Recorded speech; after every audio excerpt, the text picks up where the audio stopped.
पहले बधाई दे दूं मैं किदवई साहब को। काहे की बधाई? बता रहा हूं, मतलब बता रहा हूं सर, बता रहा हूं। देखिए हम इनसे पहले भी प्रोग्राम में आए सर, आप मैं नंबर पूछता रहा, राजेश साहब ने कभी नंबर नहीं दिया, लेकिन राजेश साहब ने ये भी हमेशा कहा कि जितना बाकी दुनिया बता रही है आसान है हो जाना, वैसा नहीं है। तो उस बात की बधाई सर।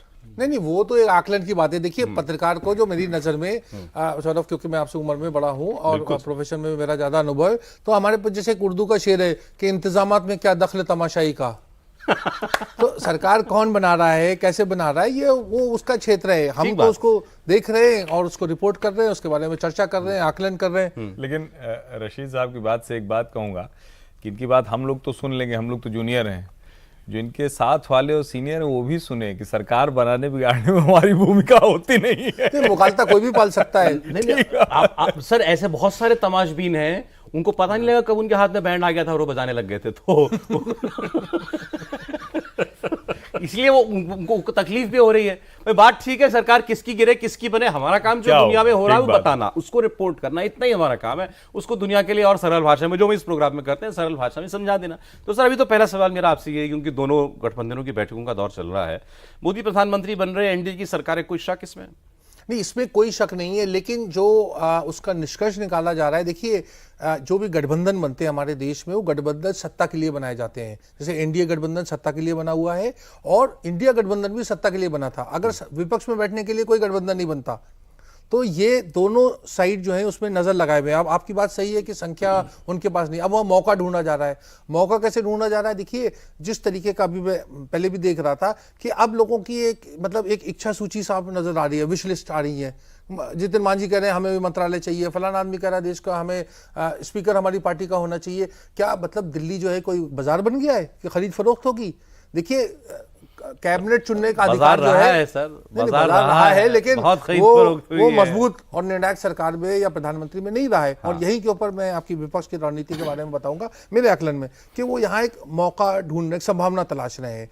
क्योंकि अगर कोई आदमी कहता है कि वो वित्त मंत्री उसकी पसंद का होगा या उसकी राजनीतिक जो घटक दल है उसका होगा, तो ये मुझे लगता है प्रधानमंत्री के इकबाल में, प्रधानमंत्री का जो गौरव है, जो उनका प्रेरोगेटिव बनता है, उसमें बट्टा लगाता है। मंत्री चुनने का अधिकार प्रधानमंत्री को है। लेकिन हम ये देख चुके हैं, और मेरे मित्र हर्षवर्धन त्रिपाठी साहब भी देख चुके हैं, कि जब देवेगौड़ा सरकार थी, इंद्र कुमार गुजराल सरकार थी, अटल बिहारी सरकार थी और मनमोहन सरकार, चारों में ये होता था। एक दिन का सिर्फ मैं उदाहरण दूंगा कि डीएमके ने तमिल में एक प्रेस रिलीज जारी करी चेन्नई में और कहा कि इस समय के ऊपर ये व्यक्ति वो कैबिनेट की शपथ लेगा, मंत्री की शपथ लेगा। हम लोग हैरान परेशान दिल्ली में कि ऐसा कैसे। राष्ट्रपति भवन फोन किया, कोई खबर नहीं।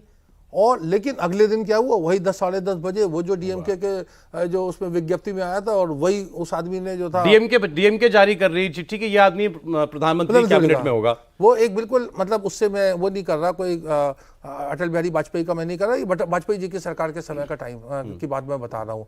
तो ये चीज, अब ये सब चीजें क्या नरेंद्र मोदी जी, अमित शाह के तो एक चीज है सर, देखिए ये तो मतलब जितने आपके एलाइज होते हैं गठबंधन की सरकार में, वो तो असर्ट करती है ना, वो तो एक कोशिश करेंगे, बट नेचुरल है कि भाई मौका मिला, ले लो इनसे, कुछ अच्छी मिनिस्ट्री इनसे ले लो, या कोई आदमी पसंद नहीं है अभी तक जो सरकार में रहा है कि भाई ये आदमी, इस आदमी के पास ये काम नहीं होना चाहिए कम से कम, तो ये तो नॉर्मल है, ये तो होगा ही। अब जो आपने बात कही कि ये प्रधानमंत्री के इकबाल पर सवाल है, ये आज ये दिखाना, ये मोदी साहब को ये डिस्प्ले करना पड़ेगा कि मैं औरों से क्यों अलग हूं। भले ही आज मुझे गठबंधन की सरकार चलानी पड़ रही है, लेकिन प्रधानमंत्री मैं हूं, सरकार मेरी है। अब वो आपको कितना मुमकिन लगता है कि जैसे पिछले 10 साल सरकार चली वैसे चलेगी?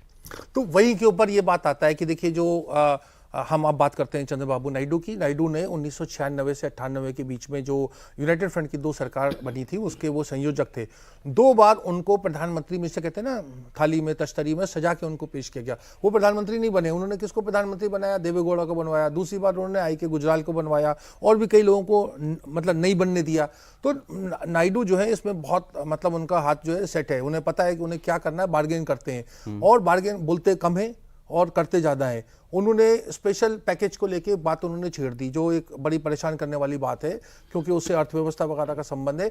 अगर आंध्रा को एक स्पेशल पैकेज दिया गया मतलब एज अ प्री कंडीशन, वो बिहार वाले भी मांगेंगे, और बिहार वाले मांगेंगे तो भाजपा के इतने सारे जो शासित प्रदेश हैं उसमें क्या होगा, उनको भी मिलना तो ये चाहिए। दोनों ऐसे ही शर्तें लगाएंगे। तो इस तरह की, वही मैं कह रहा हूं कि आपने कह दिया कि प्रधानमंत्री अपनी शर्तों पे मंत्री चुनेंगे, ये बात मैं भी मानता हूं, लेकिन ये सब व्यवहारिक समस्या आएंगी। कड़वा घूंट, कड़वी दवा, और वो दवा का मतलब वो कितनी फ्रीक्वेंसी कितनी है, डोज कितनी है, हफ्ता है, महीना है, 15 दिन है, 6 महीने है, और उसके साथ आप देखिए जो महाराष्ट्र और हरियाणा का इलेक्शन और उसके बाद की जो कैफियत। और एक बात और मैं कहूंगा, क्योंकि अब आपने मुझे इतनी सारी कहने का मौका मिला है, और उत्तर प्रदेश में क्या किसी तरह का एक जो राजनीतिक संघर्ष जो है भाजपा में वो होगा या बढ़ेगा, और उसके क्या इम्प्लीकेशन होंगे।